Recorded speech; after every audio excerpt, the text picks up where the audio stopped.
Show. I'm Todd, and this is Dan. And today we're going to be cooking a 4-bone standing rib roast we got from Sunnyside Meats, and we're going to top it with some of Candelaria's green chili spices. So let's get started. We're cooking a 4-bone standing rib roast. We've chose 4 bones because we're cooking for 8 people. Usually you're picking 1 bone for 2 people for the meal. It's just the right ratio for bones to people. So one of the important things to look for in a standing rib roast is the marbling in the meat. The marbling in the meat is just these veins of fat that run through the meat. In a good rib roast, you're going to have a nice, even pattern of marbling through the meat so that you know you have a nice, tender roast at the end of the meal. Create the rub that's going to go on the standing rib roast. Todd went to go get us a couple more beers. I'm going to work with the red chili and the green chili. Already got some red chili in the bowl here. Got a little bit of green chili we're going to add. This is the Candelaria green chili. Also going to add some Mediterranean sea salt into the mix and some cumin seed. Cumin will add some smokiness along with the heat that the chilies bring. Green chili, red chili, the cumin seed, and the salt. You start to mix it together and you can start to see it. It's pretty well blended. The color's really coming together. I'm going to add a little bit of fresh black pepper, just because you really can never have too many peppers on this thing. Let's start putting the rub on the meat. Like rubbing meat, it's good. You want to make sure you get the rub in there. Really get it in the pores of the meat. Make sure you get a nice, good, clear covering of all the meat. And while he's doing that, no man food cooking show is ever complete without some sort of liquor of some sort, right? So tonight we got some peach brandy from Peach Street Distilleries. This is actually batch 1, bottle number 25. So we got some connections with those guys up there. They've been really great with us, and that's what we're drinking tonight. All right. We've properly rubbed our meat. It's ready to go in the oven. We've got the oven preheated to 350 degrees. It's going to take about 3.5 hours for this hunk of meat to cook. We want the center temperature to be about 110 degrees.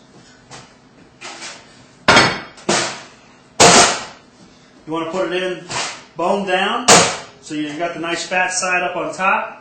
What that fat's going to do is, as it's cooking, the fat is going to actually drain down into the meat and tenderize it. We also got a meat thermometer because I'm ultra paranoid about overcooking anything. You insert this right in between a couple of the bones. You really, $80 piece of meat, you really don't want this thing to get over 110 degrees. You start going over that, it starts drying out. You need to make it up with some more sauce on top, and you really just want to enjoy the meat for what it is. So we got this bad boy ready. We're ready to throw it in the oven. We got our oven preheated at 350, and we're going to throw it down here on the bottom rack, but not right there on the bottom. And it's ready to go. Land of urban spices, working for minimum wage. 100 for the task hand, but you can't afford to take. Look out for each other, it's almost like we care. Together rise above, and I'll be everywhere. Together in the cage, freedom change. You could rearrange it, what would you do?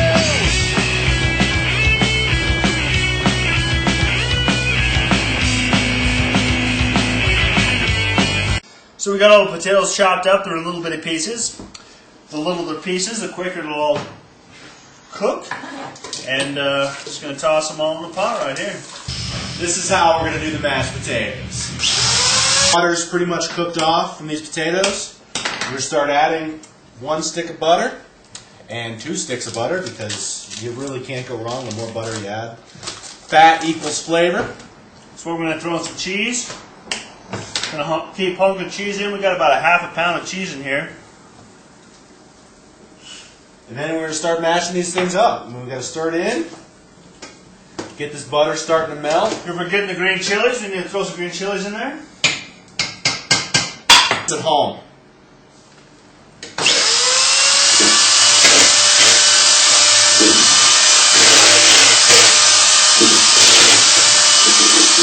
Butter incorporated, you got the cheese incorporated, you got the green chilies in there. Now, it only just needs more sour cream here.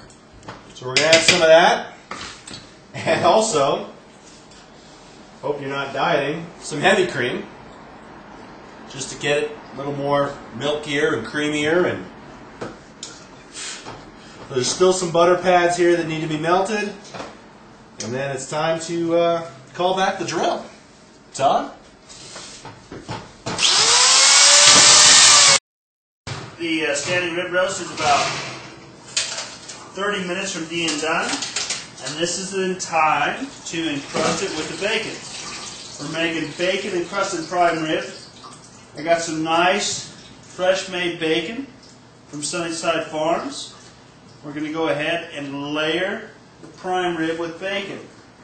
This adds a couple things. It adds a little flavor to the standing rib roast.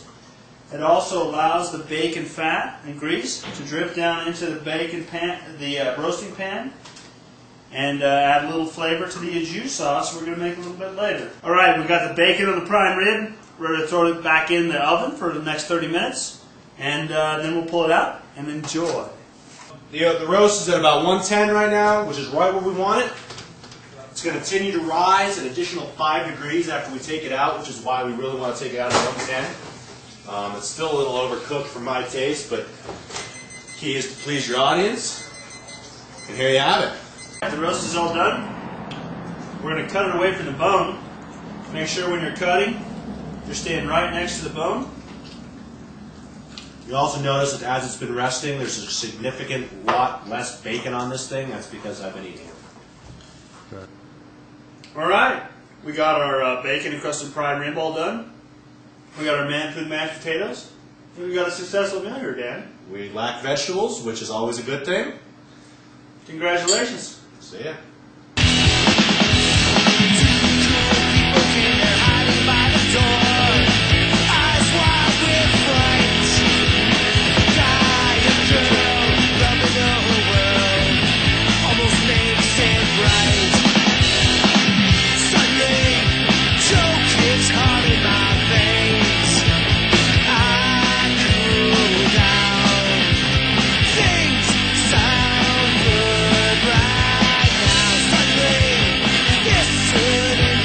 La la la la la la, sissy boy.